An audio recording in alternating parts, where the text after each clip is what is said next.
everybody. Welcome to everybody's favorite day of the week. It is day 4 with the man, Frank SCALISH, who is sporting a fabulous t-shirt this morning. That's right. Dude, you're rocking it. Dude, I'm all about color. I'm all about color. I might actually, I'm going to paint a color and call it 7. That's right. All right, it is going to be Frank and myself this morning. Matt, he had some stuff that he had to get taken care of this morning, so he will not be joining us today. But Frank, we got a lot to talk about, man. Yes, we do, and I'm excited, actually. Yeah. I am. Yeah. So some cool stuff that we're going to get into with some fan engagement. Is that a good way of putting it? I'm going to say yes. All right. I'm going to agree with you. But we're gonna talk about that, and then I want to get into some stuff because, dude, that show that you did last Thursday, I talked about it on the evening shows that we did this week. It was the most downloaded show that we've done all year within a 3-day period.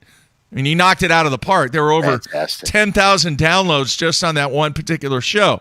And the premise of the show was listen to what the fish are telling you and react in a manner that obviously what the communication's going on and how you interpret what the fish are telling you. So, having said that, I want to kind of reflect a little bit. And this is not what the fish are telling you, but what things off of the water are telling you. Because this week, Jacob Wheeler won another event, dude. That's 5 MLF events, 3 this year. The guy is just absolutely dominating. I don't care what anybody says about him. Ken Duke has done the comparison. His stats compared to KVD's first 10 years compared to his 10 years. Yeah, there's a few things that are missing, a few big things missing. Yeah. But from a total performance standpoint, he's off the charts. So this is what I want to get into first. When you were on the Elite Series and Kevin was going through that stage, and a lot of the young listeners out there may not be aware of how dominant Kevin was for a period of time. And I've got a list right here that I want to go through. And this is from 2005, 2006, of which you were still on the Elite Series then, correct? Yeah, I believe I was. Okay. So here, let me reel off some finishes here. 4th, 5th, 10th, 1st, 2nd, 5th, 6th, 3rd, and then he gets DQ'd at Santee Cooper, and we could talk about that later. And not only did he get DQ'd at Santee, he still won the points that year. That is correct. FYI. So he had a tournament where he threw up a fat 0, and still won the points. Yeah, which was astronomical. In fact, I made a bet with a friend of mine that he would still win the points. a little side action. There you have it. All right. Then following that event at Lake Guntersville, he finishes 4th. And then, oh my gosh, he has a terrible finish, 50th. Yeah, I know. All right. It's like, what, did you sleep in, dude? And then he goes 26th, 22nd, 3rd, 9th, 2nd, 11th, 13th, 3rd, 5th, 6th. I mean, good Lord, dude.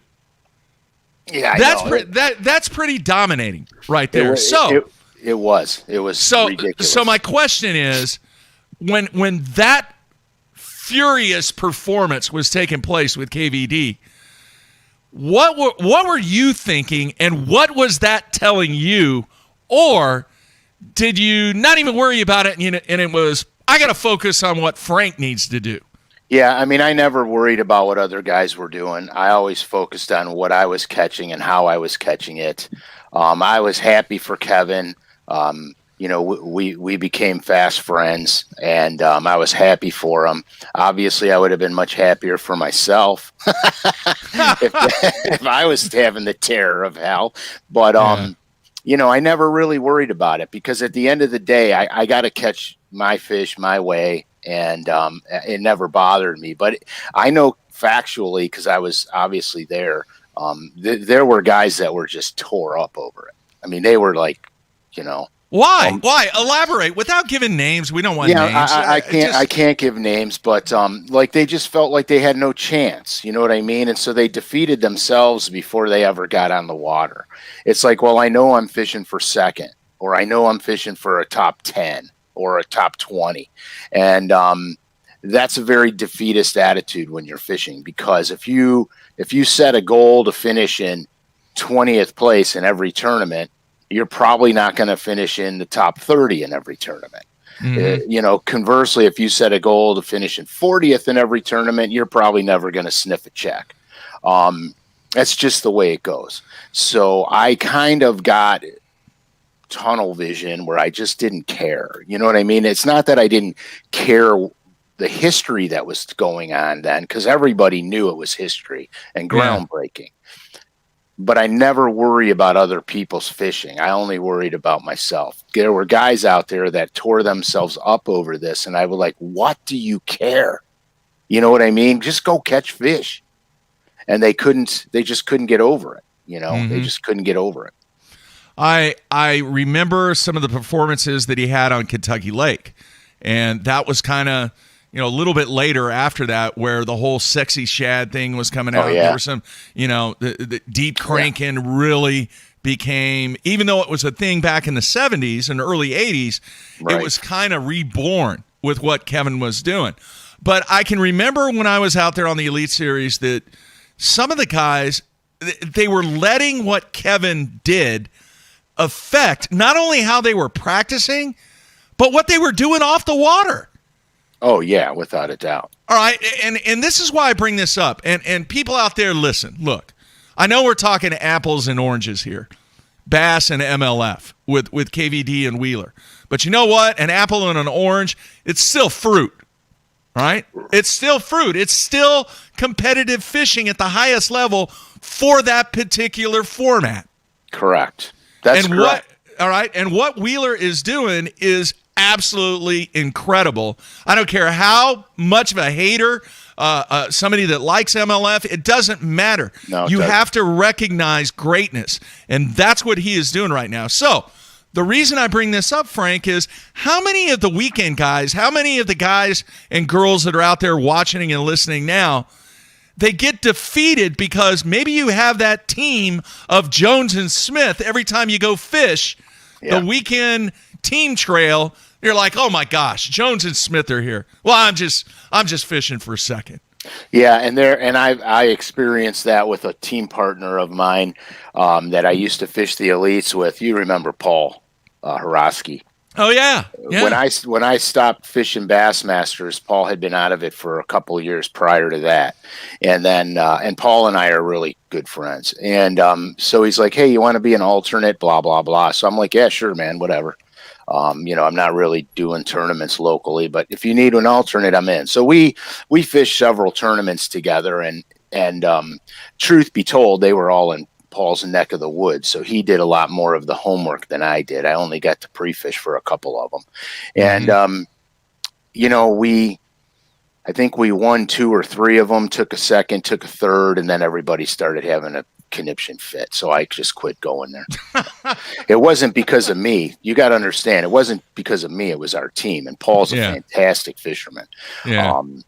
So I heard it firsthand, all the griping and, whatever, man, it's a tournament. Gosh, you could stumble and fall at any given moment, or you could rise to fame at any given moment. That's just tournament fishing. It's always up and down, up and down. So when you get a guy like Van Dam, or you get a guy like Wheeler, that when they stumble, they're still stumbling in the top echelon. You know what I mean? They don't fall to the ground. They fall a little bit. And that's the way it goes. Those are the best of the best. I mean, and you can't help it. There's the best of the best in every sport, like it or hate it. I can give you can go LeBron James, best basketball player ever to play the game. You know what I mean? You could take that in any sport on any level. And so it just happens. So why would you get crazy over it and not just do your thing? Yeah. Is it a challenge, and do you think that is a mistake, that guys and girls that are really good team anglers and really good teams, the better ones don't worry about what everybody else is doing. They are totally focused on the task at hand with them. Right. And the mistakes that are made by some teams, though, they're listening, but they're listening to the wrong thing, right, Frank? Yeah, you can't copy somebody's winning strategy in a sense, because look, I can tell you guys, hey, I'm catching them on, I'm offshore and I'm catching them on crankbaits, and then everybody's going to tie on crankbaits and run offshore. But what I didn't tell you, okay, was that I was fishing, 18 feet deep, isolated offshore stuff that's not connected to anything. And then you don't have the whole puzzle piece. Right. So you try to change your game plan to emulate the guy doing good all the time. Yeah. And you go and you get led astray. Where if you would have just fished the way you were catching fish, you probably would have fared better in the event. Like there was tournaments where, Kevin is, I've never seen any human being in my life fish as fast as him and cast more accurately. He'll go down a bank and he doesn't even change his boat position. He just motors and he puts his square bill or whatever he's throwing right where it needs to be, and he just keeps on keeping on. Well, I tried to fish that way one time. I couldn't even come close. I have to position my boat for the most optimum cast. I'm not a super fast fisherman. I don't fish slow. Yeah. But I'm not a super fast fisherman. I have to position my boat to make the perfect cast, and then I'm okay. But I tried to do his style and cover water, dude, I missed everything. The main little tiny clues I didn't pick up on because I was blowing by so much stuff. So no, you don't have to copy them, okay, because they're their own person. Yeah. The perfect example was when Wheeler was smashing him on a bladed jig in that one tournament, and he beat him by 50 pounds. And then everybody moved in on his water. And Wheeler still caught the big ones and nobody else did. Yeah. So he obviously had something dialed in. And so these guys tried to go and get in and encroach on him, and then he just moved and went somewhere else and duplicated it. Yeah. Because he was so dialed in, you see. So when you pay attention to the wrong stuff, you're led astray. You're led way astray. Hey, man, I know you're a genius, but I just got a comment on the instant feedback, not on the YouTube comments, from Andy. And Andy is right, because I look back. I have the only picture in existence of when Mike Iaconelli dove into the lake in 2006 at Table Rock to get his line when he was in a battle for what? Angler of the Year. Ike actually won Angler of the Year. Do you remember when he dove in the water at Table Rock and that became a big deal? I do not.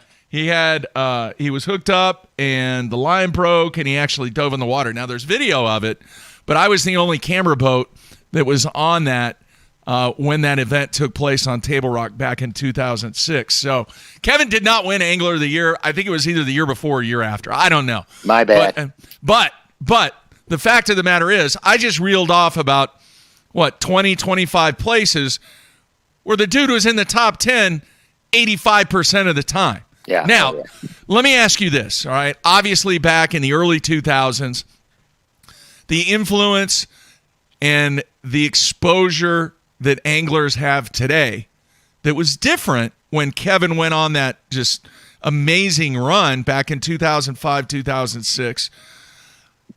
Is the value of what Wheeler is doing today greater than the marketability and value that Kevin had almost, 18, 19 years ago, back in 05, 06? In other words, has the marketability of anglers, because of social media and everything else, just totally been blown out of the water compared to what Kevin had? Well, when Kevin did all the stuff that Kevin did, you had to wait till the articles came out. So you didn't get that instantaneous gratification like you have today with social media. It's the fast food mentality. Yeah. You pull up to the drive-through and you get it immediately. You know what I mean? That's where the difference is today. It's a huge difference. Back then, media exposure in the form of newspaper, magazine, radio, and television was king. Okay, Yeah. today social media is king. I mean, Yeah. and that's just the truth. It's immediate, it's instantaneous, and the better a person is at marketing and promoting and social media savvy, the more they can capitalize on it. I think it's harder today, but it's easier today. Back in the day, we had to fight and scratch and claw for all the exposure we got. And you have to realize something. There's only so much editorial in a magazine. There's only so much editorial in a newspaper. Yeah. And there's only so many TV spots available. Yeah. So there was much fewer of it. And Kevin monopolized all of it back in the day.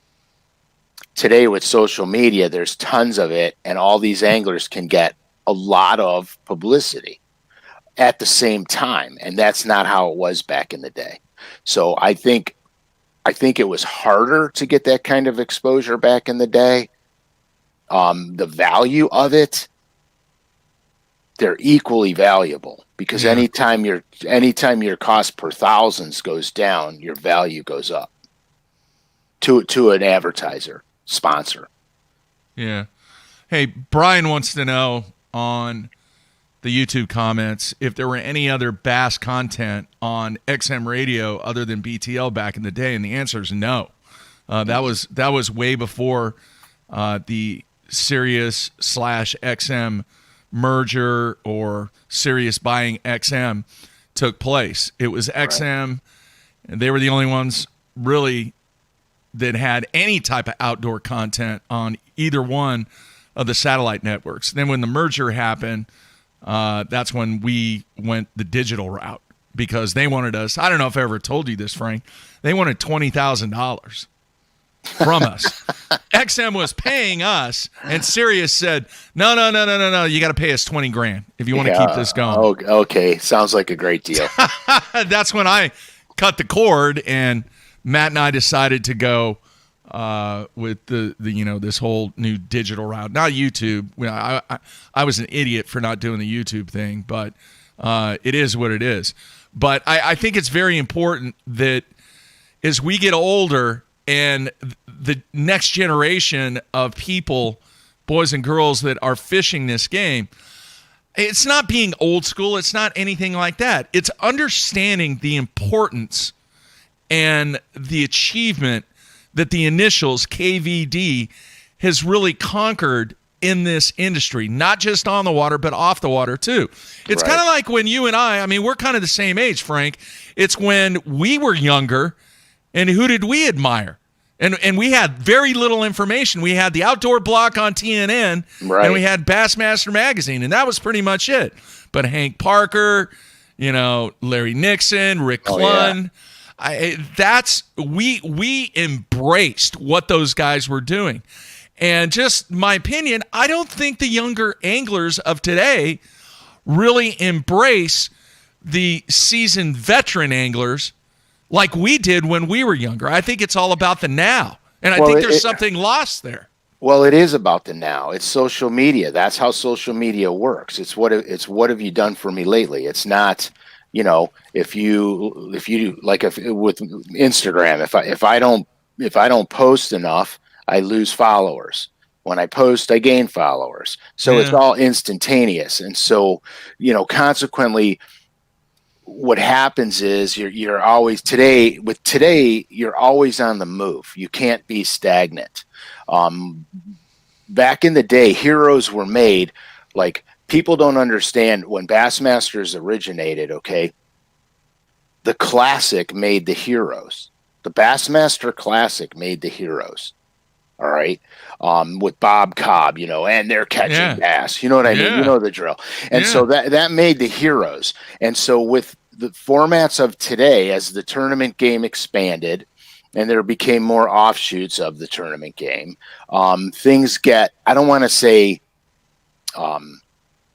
not as important, but they get saturated. Okay, so now social media becomes a major player, because now guys can put their personalities forward. I mean, look at Iconelli was a crazy animal when he fished, hooping and howling and breakdancing and all that nonsense. And I know Mike Good. Mike's a good guy. He's a really good guy. And but he niched himself. He made himself so different. But did he make himself different, or did he just show himself? You know what I'm saying? Yeah. I think he had the opportunity to say, look, I'm not sugarcoating any of this. I'm going to do what I want. I'm going to be who I want. You like it or you don't. And he separated himself from the pack marketing wise that way. Yeah. Okay. And everybody knows every tantrum he did. Everybody knows, jumping in the lake and stuff like that. So it's just a different form of marketing. But back then, we had time to think about it. Okay. We had time. We planned outdoor writing events. We, tried to get on television. We tried to get in the magazines and newspapers and radio shows that were out there. But it wasn't instantaneous like it is today. Yeah.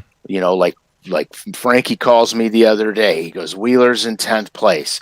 And, he's close. He's moving in. Holy crud. He just caught a 4.5. He's up to 3rd place. You know what I mean? And I'm like, he's probably going to win the thing.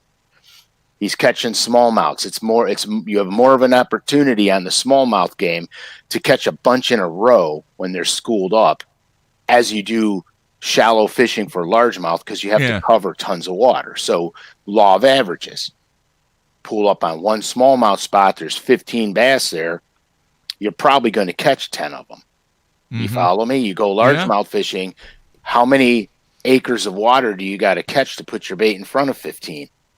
So, but we saw it all unfold as it was going down. And that's the difference today. And actually, I like it today because you actually see the guys do what they do. And that's what I missed when the Bassmasters was only on TV, because in the beginning days, all they focused on was the stinking weigh-in. And it's like, well, what did he do to come from 10th to 3rd? What did he do to come from 14th to 1st? We never saw that, but today we get to see it all. So these guys are building really good marketing banks for themselves. And I think it's easier to do that today. I really do. Bobby has a really good question, and I want your thoughts. Has social media watered down the message? It depends what... I'm going to get my brains kicked in for this. Just be honest. I'm going to be brutally honest. There's a lot of garbage on social media today. Yeah. There's a lot of garbage out there because it's easy to get on it. It's easy to do it.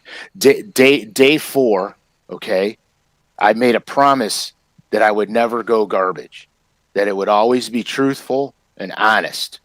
That's why day 4 is so important to me, because I tell you guys the reality. I don't make stuff up. I don't really care. Yeah. You know what I mean? I'm beyond the tournament game. It's my time to teach. Doesn't make me smarter than anybody else. It's just the format that I want. Okay. Same thing with my videos. I'm not out there making fish porn. I can put together videos where all I'm catching are 4 and 5 pounders. But at the end of the day, what am I going to teach you other than go, look at me, hold this big slob up?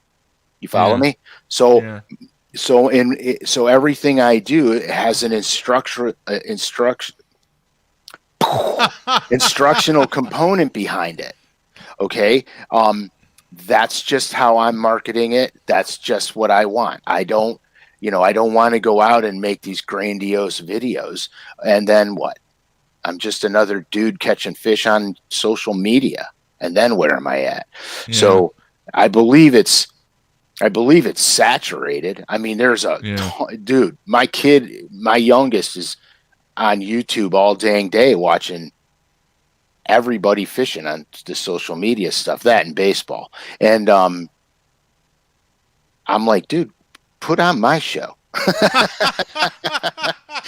Watch mine, man. You know what I mean? And That's funny. he goes, I already watched it. I'm like, oh, okay, cool. You know what I'm saying? But Yeah. So that's I don't want to say it's a problem because it's not a problem. It's a free enterprise, free marketplace. Yeah. But it is saturated, and you guys got to look and pick and choose because there's a lot of garbage out there. Like I see stuff on. I tell my kid, why are you even watching that? Yeah. What are you learning from that? You're learning nothing. You know what I mean? You're not gaining anything. Oh, but they're funny. Oh, okay. Funny's good. Funny's good. Okay. All right. I want to switch gears, and then once again, I'm going to bring it back to what the communication, what's being said off the water, All right. and having that help a lot of the weekend guys and girls out there that fish tournaments locally or regionally. All right. Let me ask you this. Obviously, you're a Cleveland Browns fan, right? Stupid question. True and true. When you're watching the Browns play, let's say they're playing the Jets. The Jets are horrible, okay? It's the third quarter. Browns are up 42-7. Yeah, but you got to understand something, dude. What? I know they're the Browns, right? You're talking about, 4 years ago, 5 years ago, we lose that game. Come on, Frank. All right. I'm talking about they're decent now. All right. No, they're fantastic now, and you watch and see what happens now. 42-7 with 6 minutes to go in the third quarter. You still watching that game as a fan, even though it's a blowout? Yeah, I am. Why is that? Because I like the Browns. Okay. I like to see people win that I like. All right. Now let me flip that over to what has recently been taking place on Major League Fishing. Obviously, there are people out there that are fans of anglers, both on the bass side and the MLF side. I'm going to use MLF first, and then I'm going to give a bass example too. But let's say, Wheeler's up by 40 pounds, and he's in, an hour left in the second quarter. The typical fan, what's he or she doing? They're probably watching for a few minutes, and then they're like, oh, well, it's a blowout here. It's done. It's over. Unless I'm watching the whole thing because I'm going beat them by 60. Because you're a fan, all right? Not necessarily a Jacob Wheeler fan. I mean, you could be, but you want to see how that thing is going to conclude. Absolutely. All right, now let's flip it over to the bass side. And they've really made a push here in recent years on Bass Track. And you're watching Bass Track, even though it's not official or anything like that. But when you have a situation where the fans can watch Bass Track or look at Bass Track, and they see that somebody out there in a 5-fish event has a 15-pound lead, they're probably not watching that much.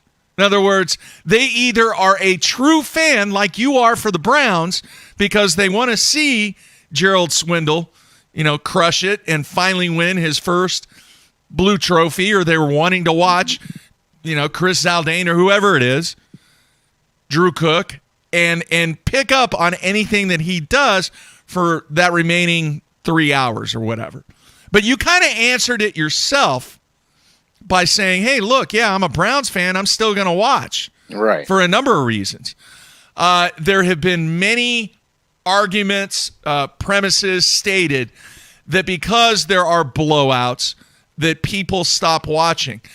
In my opinion, when you look at the masses, I would say yes, they do stop watching because mentally people have an enormous amount of options to do on their discretionary time.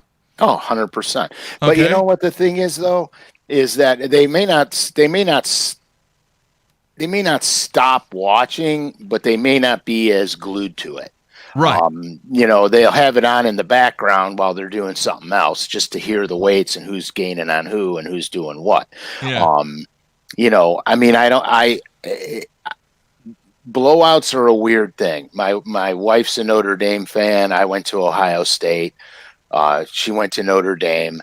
I'm not a fan. I'm not a Notre Dame fan. I watch it because she watches it.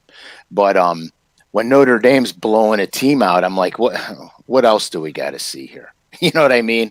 Can we go to the Ohio State game and see? And then you flip over to Ohio State game and they're blowing them out. And it's like, all right, I'm done with football. I'm done with college ball today. You know what I mean? Because so I get that pretense, but I'm not a die-hard fan of college football. I like football, so I watch college football.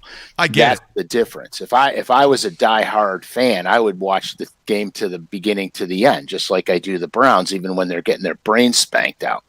I still watch it, okay, because I want to see which players that I'm going to go, he's gone. You know what I mean? This guy has potential. So I have more of interaction with that team because I'm a fan. Same thing with bass fishing. If you're a fan of the sport, okay, you're going to watch it. If you're a fan of the guy, you're not going to shut it off because now you want to see everything this dude does. Agreed. All right. Now, this is a fascinating thing that I wish could happen, but I think it's virtually impossible. And what I'm about to say, I'll be right down there. All right, maybe you have an answer for it, Frank. You are a genius. Oh God! All right. Now, I think it would be very, very cool to see back in the heyday if you were able to take a sample size of say 10,000 people and see how many of those 10,000 bass fishing fans actually watched the entire, very important, the entire TNN outdoor block on Sunday evenings out of those 10,000 people back then, and make a comparison to 10,000 people that are supposedly watching the live coverage that takes place on the internet now, to see what percentage watch the entire TNN block. Because, dude, I'm telling you right now, I watched all 4 shows on that TNN outdoor block compared to people that watch, say, 4 hours of live fishing on a weekly basis during tournament weeks. Would that not be cool to see? Because my feeling is you're going to have more people out of that 10,000 pool that watched the TNN outdoor block than they did watching 4 hours of live coverage. Do you agree or disagree? No, I agree with you, Mark, but that's all there was back then.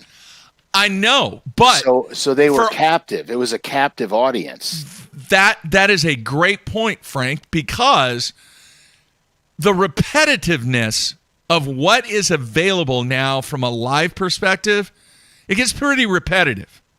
All right. Well, yeah, but but there's so many platforms now on social media, and there's so much of it. But I would tell you straight up that back in the day when all you had was a television channel and you had your 4 little blocks of outdoors, whether it was hunting or fishing. If you were hunting and into hunting and fishing, you were glued to that block because you couldn't see it again until next week.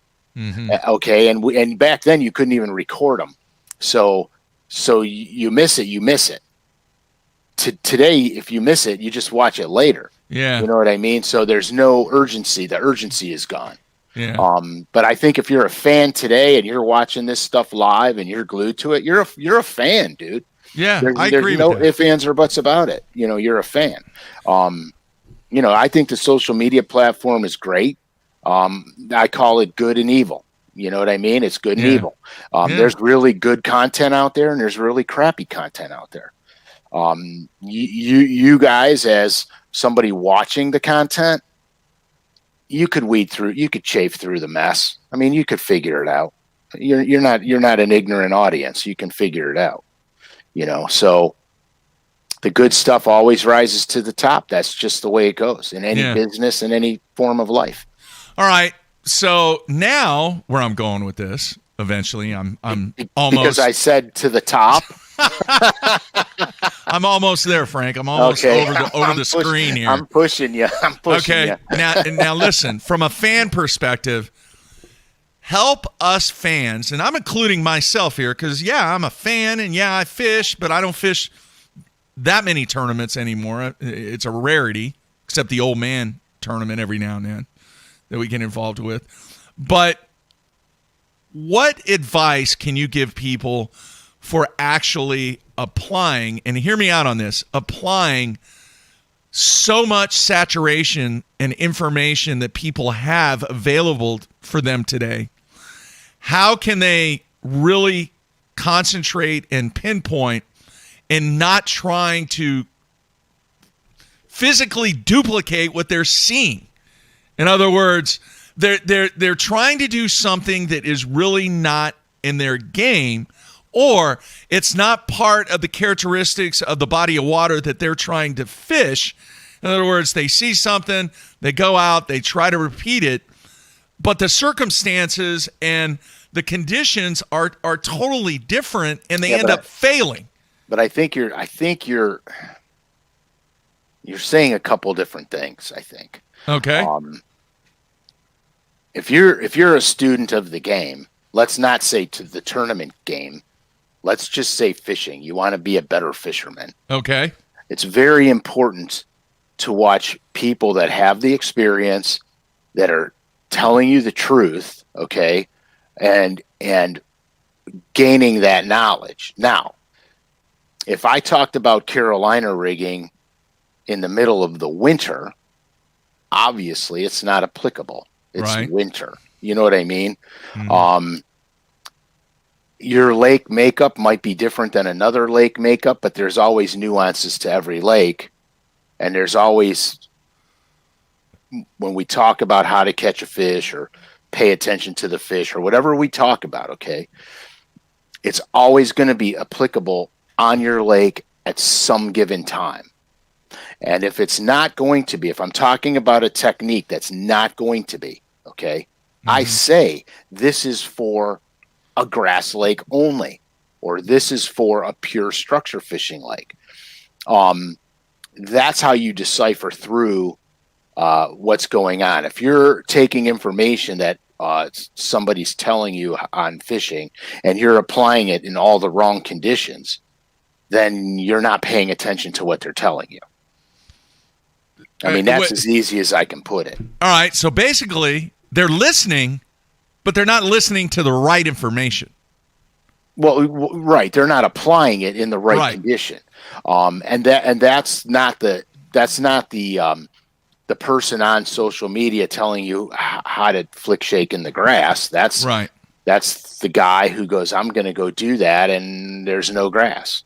See, you know what I mean? And I dumbed it way down, but yes. No, I get it. And the cool thing about what you do and what you have done in the little time that you've been on BTL is the emails that you and I get about success that has taken place, because Fantastic. I think the relevancy and the ease of instruction in teaching these people the technique, there is no need to try and tweak this and tweak that and get 7 different influencers on what you need to do when you have a viable resource like Frank. In other words, I'm taking it totally from what you talked about last week and listening to what the fish are saying.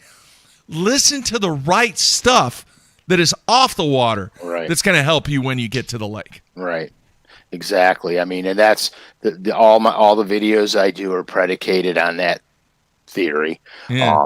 They're all instructional videos. You will take away something new and different from every video you watch, and sometimes if you watch them more than once, you'll really figure it out, because there's a lot of things we talk about on the show. Because a lot of times what I'll do is I'll watch the show. My wife wants to watch them when, later on in the evening when we're done with this stuff. So she'll want to watch it. So I'll sit down and watch it with her, and I'll listen to it, and I'll go, I'll sit there and go, oh, I could have articulated that in a better way. Right. I could have made that a little more understandable by saying it like this. So I pick up on clues too by watching it after the fact, and to help me make it more understandable, to help reach people that, like, I take a lot of things for granted. Like if I'm with my buddies and I'm telling them something about fishing, I take a million things for granted that they just know, or I think they just know. So I leave something out. Yeah. Not intentional, but just figuring that they know the fish are suspended, if they're hitting it on the drop. Yeah. And so I don't even say it. I say, oh yeah, I would hop at one time. If I didn't get the bit I'd pull it out and pitch it back in. You know what I mean? And I would be like, oh, they know they're hitting it on the way down, but they don't know that. And I didn't say it because I assumed something. So what I do is I try to keep all my instructional stuff. I try to go very chronologically, and the only way I can get better at articulating certain techniques and certain points is to watch it after the fact. Same thing with the videos. I watch all the raw footage, and then I watch the edited versions, and then we tweak it down from there. Or in the case of one show I did, I went out and reshot it. Yeah. I said, you know what? I don't like the way I did the information part of it. I didn't say this and I didn't say that, and that's very important. We're going to go back and reshoot the video. So we went back and reshot the video. All right, man. Point taken, and hopefully that will help a lot of the fans out there. If you did not catch the show from last week, definitely need to go back and listen to that. And then today we kind of touched on some stuff about listening to the right stuff when you're off the water to make you a better angler. All right, you know what I know? I know this about Frank Scalish. Your favorite color is 7. That's what I know. 7, baby. So speaking about 7. Yes. I have 4 lures. No relation. No relation. I gotta tell you guys something. A long time ago, myself and another person were talking about making a mini Super Spook Junior type of bait. And we talked about it quite a while ago. And I said, if you make it, make sure it's as fat as a Super Spook Junior. So it moves water, but it can be shorter, more subtle, blah, blah, blah. And never thought much about it after that because we never really pursued it hard. COVID hit and we just, when COVID hit, everything kind of just went. Whoosh. Yeah. So lo and behold, they came out with this little mini Super Spook Junior called a Boyo. Hey, okay? Is this even out yet? Is this out yet? Yeah, it just got out. Okay, that's why on. I have them, actually. I actually picked them up on LureNet. Hang on, I'm going to blow it up. There we go. Okay. Of course, it's in my favorite color on earth, Florida Baby Bass. But it's 3 inches long. And here, I have a Super Spook Junior for comparison. It's 3 inches long. It's almost as whoa, where am I going? It's almost as fat as the Super Spook Junior. This bait weighs 3/8 of an ounce. It casts like a bullet. Okay. Now here's the cool thing about it.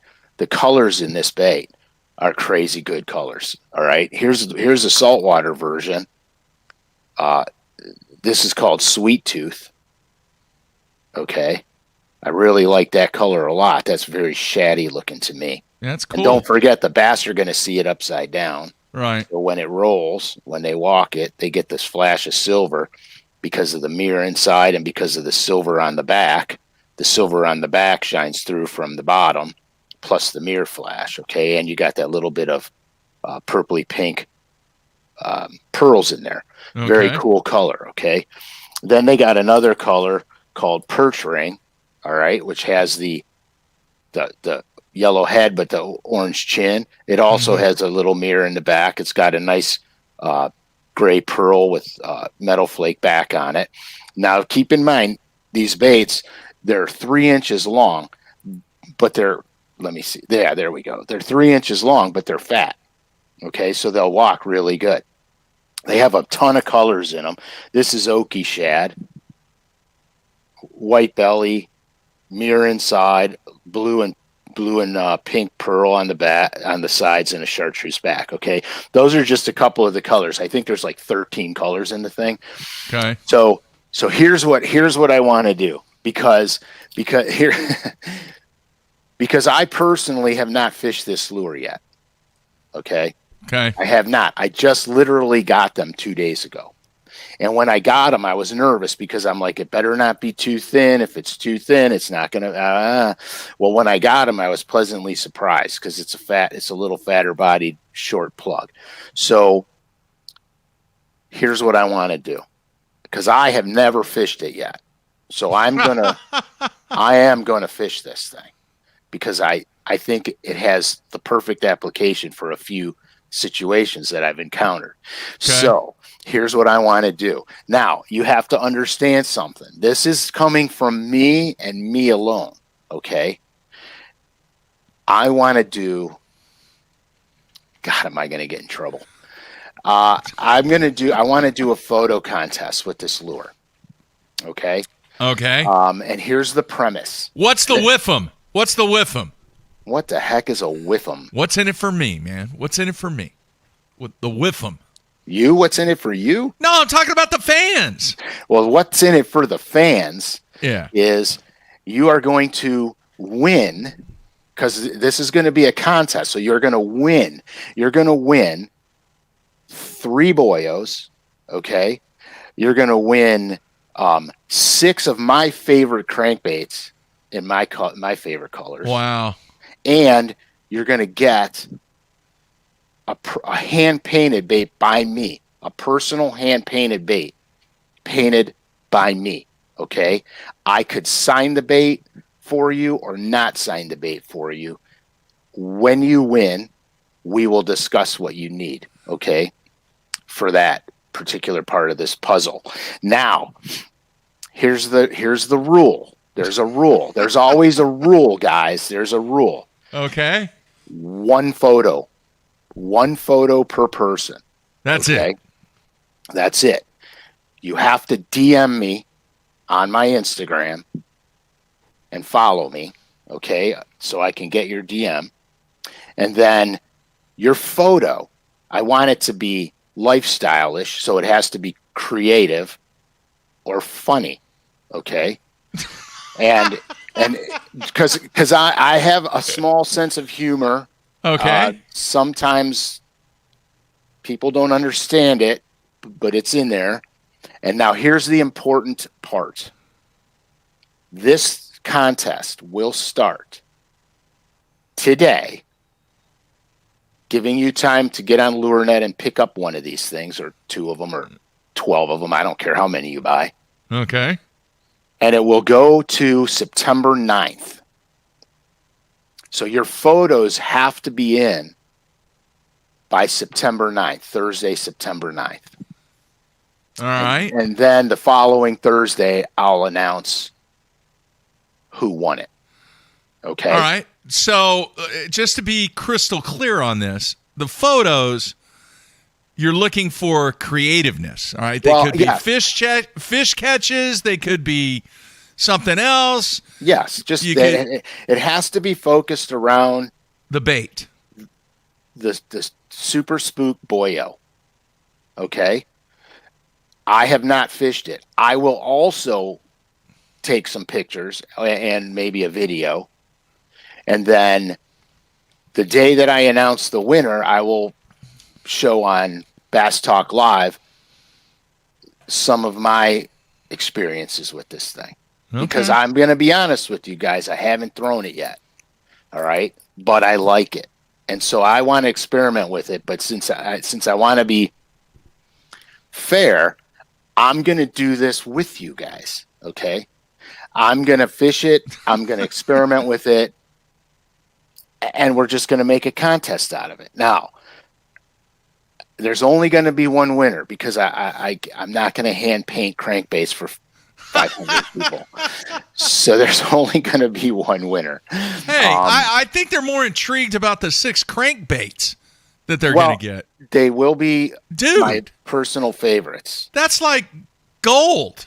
Well, and 3 Boyos. Don't forget they're going to get 3 Boyos. And those Boyos are also going to be my 3 favorite colors. And if people go, well, how could they be your favorite color if you haven't fished them yet? Because I can tell which ones are going to be smoking hot.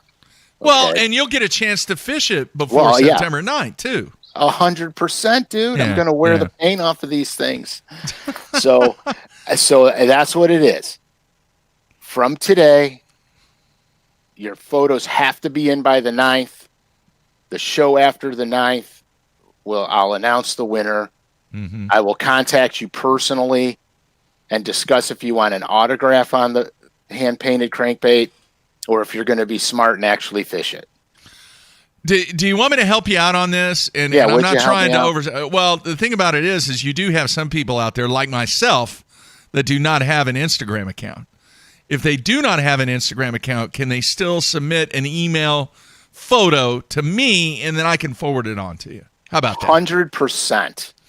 So Yes. if you do not have an Instagram account, it's okay. Yes. Shoot me an email with the photo attached, mark@basszone.com. That's my email. And I will forward any photos that I receive via email to Frank, and he will throw them into the pool of photographs. Uh-oh. My phone's buzzing. I could be in trouble right now. Come on, Frank. We're just going to see. We're just going to take a peek, guys. Okay, no, that is my other son. He said he's watching BTL with his dog Manny right now in North Carolina. Whew. All right. So this is not a sanctioned contest. This is a personal contest. Yeah, you want to engage the fans with a brand new bait while you're engaging for the first time in the same bait, and I want to make it fun. I just want to have fun with some of this stuff. It doesn't all have to be work, guys. It could be. It's fun stuff, man. So what's the bait sound like? It's got it's just. Can you hear that? Yeah. It's got a one rattle in it. It's beautiful sounding bait. It's good and heavy. It's like a 3/8 ounce, maybe a little bit tiny bit heavier. So it should cast really good. Okay. So it comes with really good hooks on it, which I'm very happy about that it has good hooks on it. Okay. Okay. You hear the thunder? I did. I heard that. Oh yeah, we're having a massive. Anyway, I might put feathers on the back of this one. I might throw it like it is. I don't know. What about the crane swivel? I definitely am going to put the crane swivel on it, but I'm going to go to a little bit smaller crane swivel because I don't want it to get in the way of the action of the bait. I have not thrown this bait yet, so I have to experiment to see what size swivel I need, what's going to give me the best range of motion, in that sort of thing. It comes with a split ring on it too, so that's good. Okay. Crane swivel. Love it, man. Yeah. The crane swivel purchasing across the country has skyrocketed because of the genius here. Well, you know what's crazy? I buy several sizes, but I buy them in 50 packs. Yeah, that's the way to do it. I just buy them in 50 packs because I use them for, Carolina rigging and my walking baits and stuff like that. So, I put them on my front of my spoons, my CC spoons. Same thing, split ring, crane swivel. Helps the spoon move better more freely. Yeah. Crush them on it. So, well, it's a cool way. It's pretty creative, actually, what you're doing, Frank. It's a cool way for you to explore the opportunities with the bait, but at the same time, people out there are going to explore at the same time, and then you're giving away. I still can't believe you're giving away 6 crankbaits, your favorite 6 crankbaits. Jeez. Yeah, well, and 3 boyos and a hand-painted bait. Custom hand-painted from me. That's Frank, folks. That's not Pradco or any LureNet or whatever. That is Frank SCALISH doing that. Yeah, this is. Don't get the wrong ideas about that. Jeez. Yeah, this is something from me. You know what? I want to make it fun because here, look, we're going to have guys across the United States fishing this thing. So then I'm actually going to get data back from it. You follow me? Yeah. So I'm actually going to learn more about how guys where they're throwing it, how they're throwing it. Dude, you could throw it in a pond. You could throw it in a creek. I don't care where you throw it. I don't care, what you catch on it. I just want some cool pictures and we'll go from there. I mean, this is just a fun contest. August 12th, September 9th, email Mark the photo, DM me the photo. If you DM me, follow me, SCALISH_fishing. And we're going to make this fun. And if it works out good, hell, I might do a lot of these. I don't know. I don't want to run myself out of tackle. Jeez, it's out of the pocket of Frank, the man. All right, man. I'm a little. I wouldn't call it nervous. I'm a little. I don't know. It's just kind of a different vibe on the first day of school. Oh, It's just dude, kind of weird, man. It's gonna be. It's your first day of school. It's first like, day of school. Get your I went through. box. Yeah, got all the certification and all that done, but yeah, I don't know. We'll see. It's going to be interesting. New group of kids, or are you going to New run group, into all the new. same? No, Oh, good. no, all new group. Perfect. And I don't know if you watched some of the evening shows, but yeah, man, the largest freshman class that we've had in the school's history coming in this week, and That's really good. I think, and I'm hopeful that we're going to have a fishing team this year. I'm just going to help them out. I'm not going to coach it or anything like that. But there was a high school fishing team around 3 years ago, and then there was one the year before that, and then it's been done. And now I think that there's a parent that wants to get involved with some of the younger kids that were coming in. And I've, over the past 3-4 years when they did have it, I gave them some rods and reels and and bait and stuff. So hopefully they'll get that cranked up and get it going.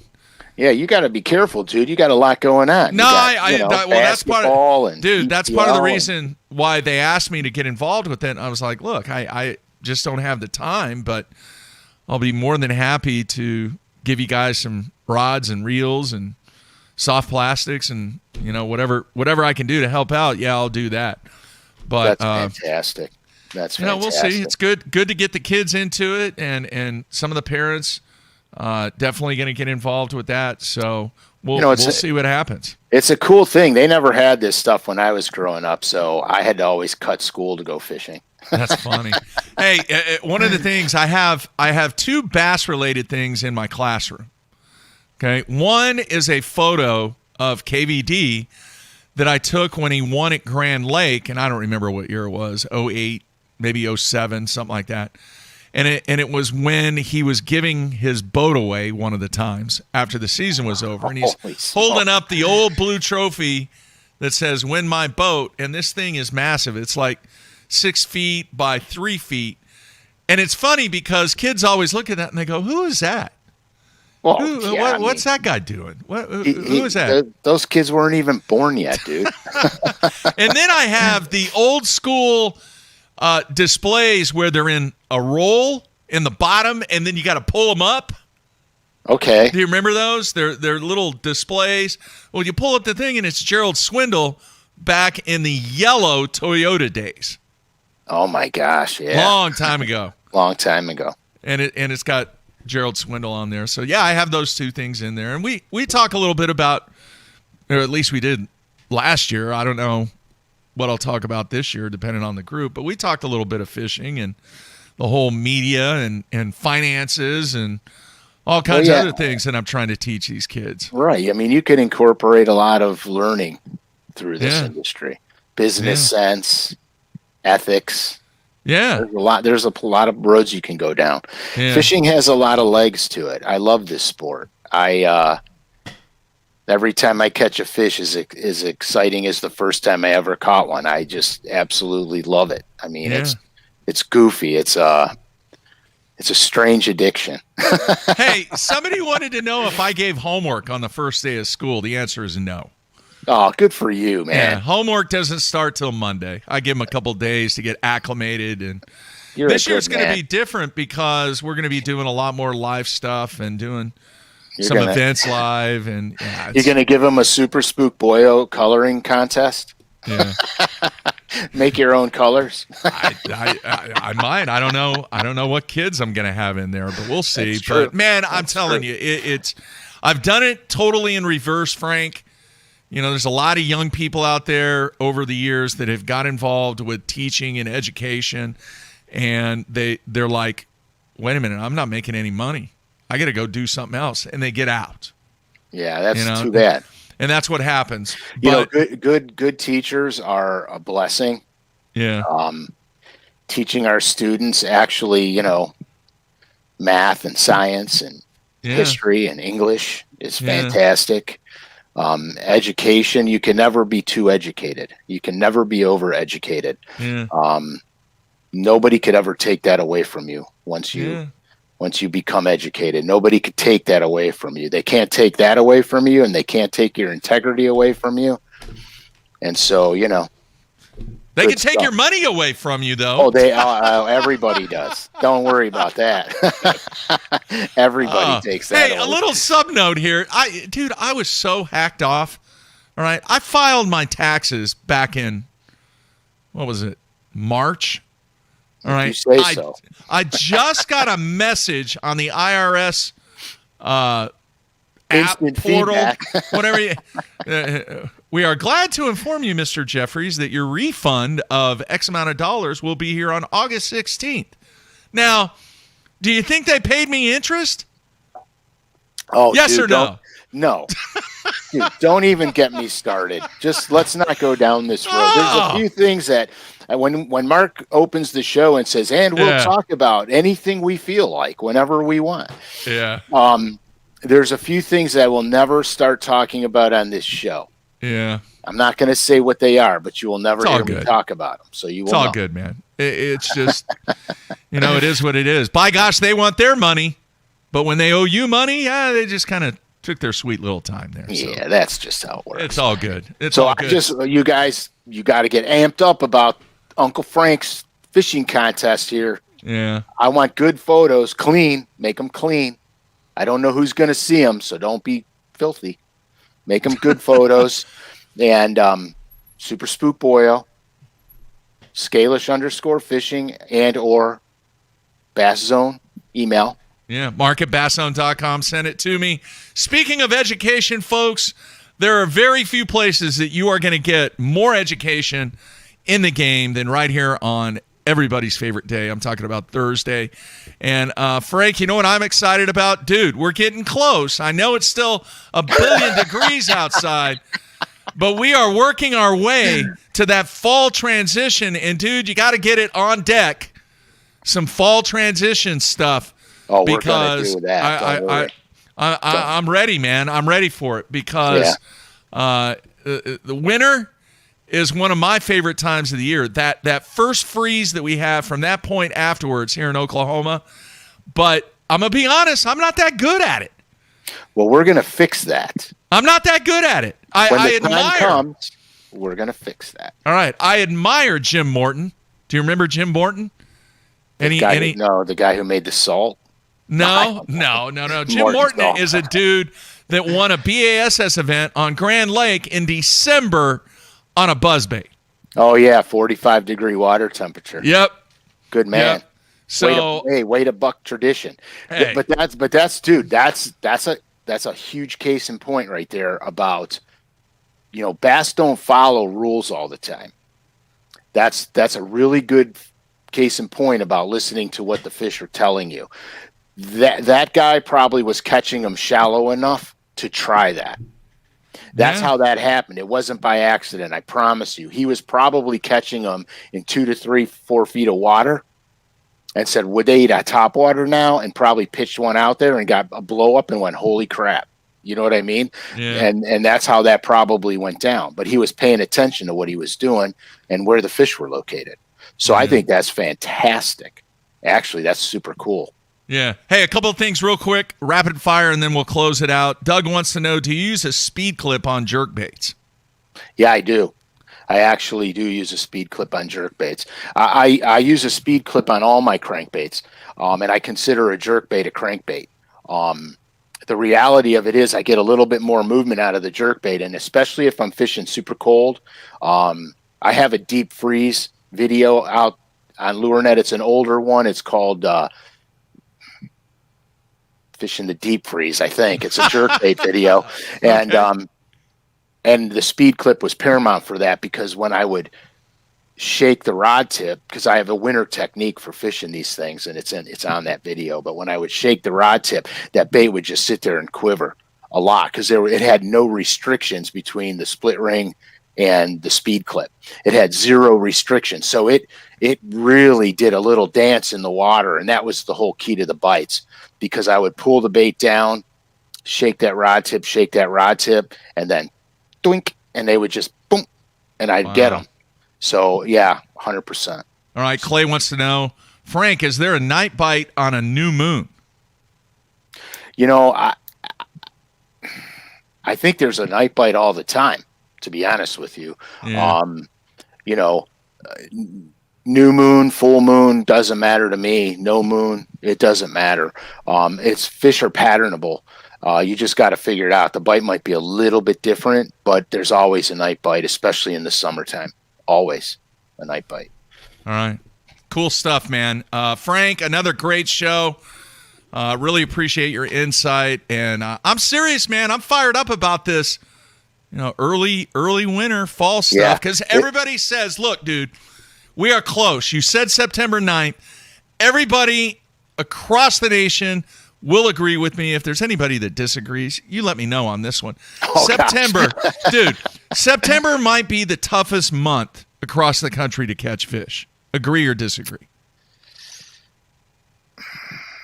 I agree or You're in the north, though. I'm talking about in the vast majority of the country. Yeah, no, up here, dude, they don't ever stop eating. I mean, I hate to say that, but the fish up north, if every time they had a cold front they quit eating, they would starve to death.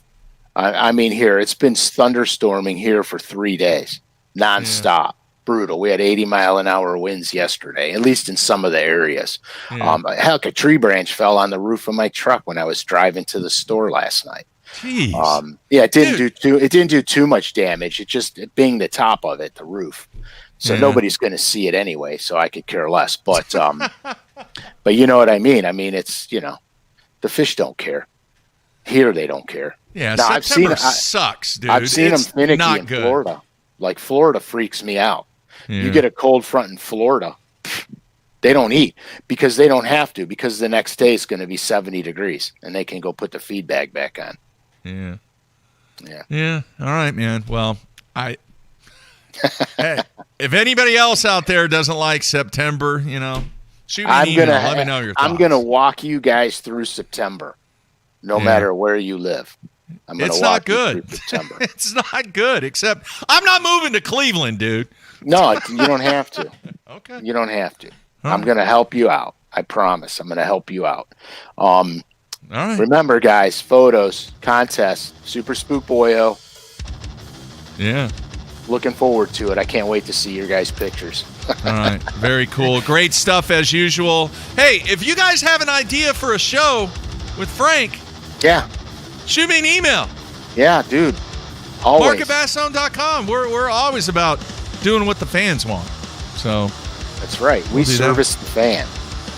Hey, man, got a big bowling tournament this weekend. Not a PBA event, but a senior event. So what do I got to say? Knock them down. Knock them down. Knock them down. All right, Frank. Great stuff, man. We will talk to you next week, and send those photos in. Can't wait to see some of that creativeness by the BTL fans. Don't forget, my favorite color is 7. That's it, folks. We're out of here.